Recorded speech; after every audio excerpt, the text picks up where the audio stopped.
नमस्ते प्रणाम भाई लोग। आज हम बहुत ज़्यादा खुश बानी। ई खुशी रउए सब देले बानी अपन छोट भाई नारायण निराला के। तो रउआ सबसे एगो बात बताए में बहुत खुशी होता भाई लोग।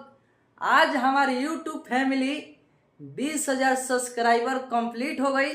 ये आप सबके प्यार और आशीर्वाद से भइल भाई लोग। ऐसा ही अपना छोट भाई के सपोर्ट करते रही लो और आगे बढ़ाते रही लो।